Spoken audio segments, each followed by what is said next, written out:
It is Friday, December 16th. We're closing in on the last week before Christmas around here.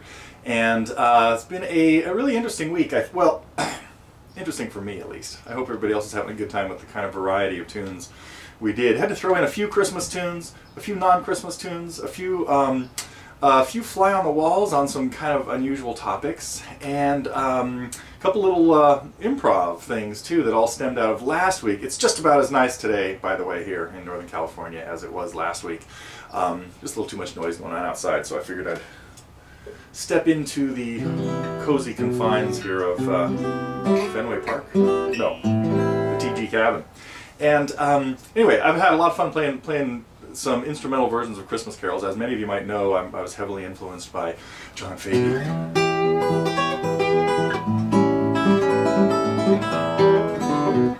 And particularly his album where he had stuff like this on it.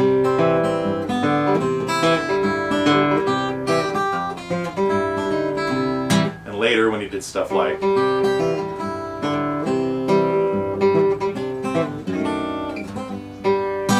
Anyway, so Christmas tunes have been sort of high on my list of things to punch out a little bit this week, and I think what we started off with little Gene Autry.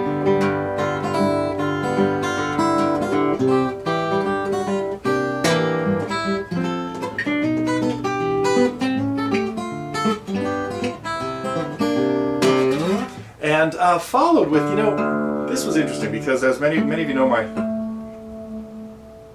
our longtime fly-on-the-wall collaborator, Fred, came into his lesson a week or two ago saying, I'd really like to do a version of, and we listened to David Bowie and Bing Crosby doing their duet of The Little Drummer Boy.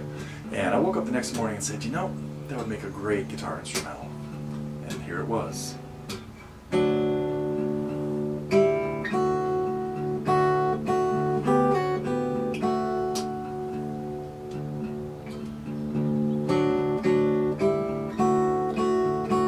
So, decided to do something in that I have not done in many lessons, probably any lessons before, which was keep this rhythm going in the bass.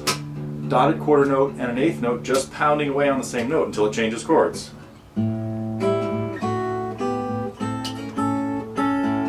Anyway, and it turned out to be pretty cool. So if you haven't had a chance to check out the guitar solo version of Little Drummer Boy, actually I should have mentioned Here Comes Santa Claus was a solo version as well. But then also, at Fred's recommendation, we took a look at a kind of contemporary classic Christmas song written in 1960, Please Come Home for Christmas, which is kind of a 12/8 bluesy sort of thing. He was more familiar with the Eagles version, as I was, but of course it was written back in 1960 by a jazz piano player named Charles Brown. So check that one out, because it's a good strumming exercise. And keeping a rapid strum going in 12/8 time. What else do we have? Let me check my list here. Did we have some non-Christmas stuff? We talked about Amerca. Oh, I didn't talk about it, but we did. I strummed through it at the beginning of the lesson. So, song that's been heavily requested on the Recommend a Lesson site, which leads me to a little bit about something that's going to happen next week or maybe the week after. I haven't really checked this out yet. But I've been pulling a few obscure tunes off the Recommend a Lesson section. And got some tunes coming up that have been voted on by all of one person, because every once in a while something on there really piques my interest, and I think, you know, that would be a great lesson. And sometimes ones that are related to ones that are there, but not necessarily the same song.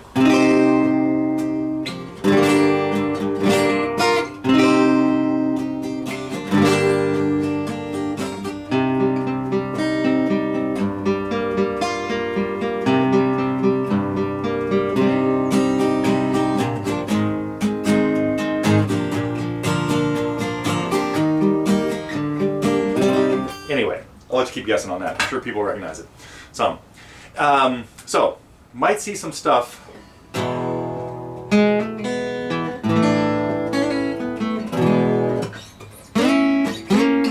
never mind. Okay, let me get back to the news. Sorry, I had so much fun last week playing guitar, especially after the news. And that was the other thing we put up, was a couple little random improv sessions that I've taken to calling abstracts, and again, it might seem a little self-indulgent for me to just throw up my noodling around, but I appreciate the positive comments that people have had about kind of dropping in, sort of a fly on the wall thing as to what else goes on around here when we're not keeping all the rats working in the basement. Oh, we don't have rats, we have mice. The mice in the basement have to keep those wheels turning to keep punching out lessons for folks here at Totally Guitars.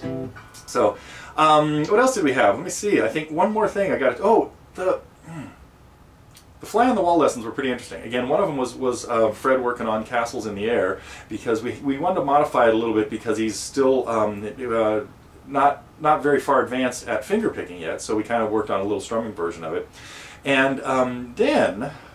You've probably seen my student Ed many times too. Ed has always got great questions, and this time we were working on singing, and believe it or not, we kind of took singing lessons from a couple of, well, we worked on singing songs by Paul Simon, who of course is a great singer, and Bob Dylan, who is also a great guitar player and songwriter and pretty good singer, just has his own kind of flair and feel for it.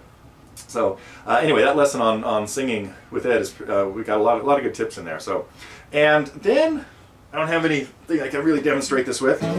Maybe a baby bottle, but had a vintage snapshot with Jack Van Breen taking us through an old lap steel guitar that the EH25 was it? Oh, I can't remember now.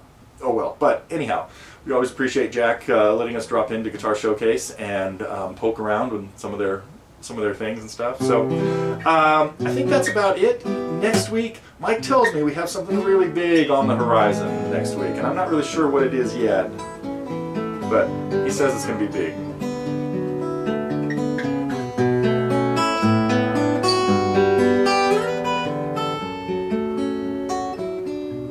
One more kind of interesting thing happened last night. One of my students was here, and we were talking about Christmas songs, and he was never very fond of Christmas songs, and he said, well, so what's your favorite Christmas song?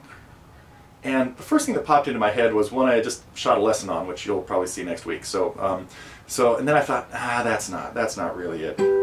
And you know, the one that grabs me the most is this one.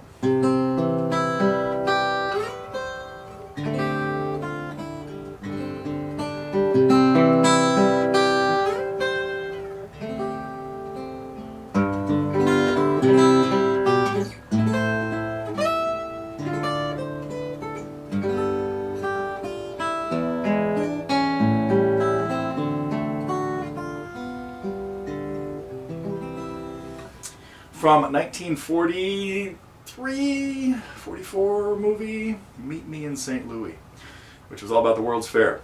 Judy Garland. If you haven't seen that movie, check it out. I think, anyway, it was early 40s, early World War II movie, because it was actually about a very grim Christmas this family was about to have, and they changed a few of the words and made it a little bit more upbeat and positive a few years later, and it became sort of a Christmas standard. So, what else? Here's one of my other favorites.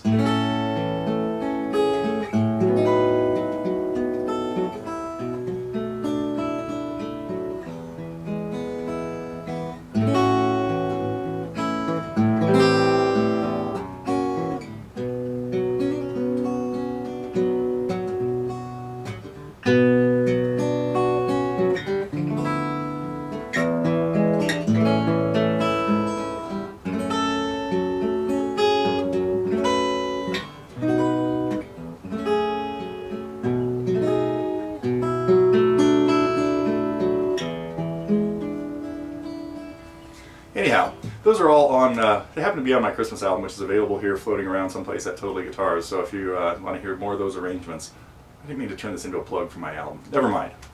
I'll just keep playing more of these as, and we'll fade out into next year's, no, we still have one more week before Christmas, next week the 23rd. So, but I think I'm going to get back to playing, and I will check back with you next week.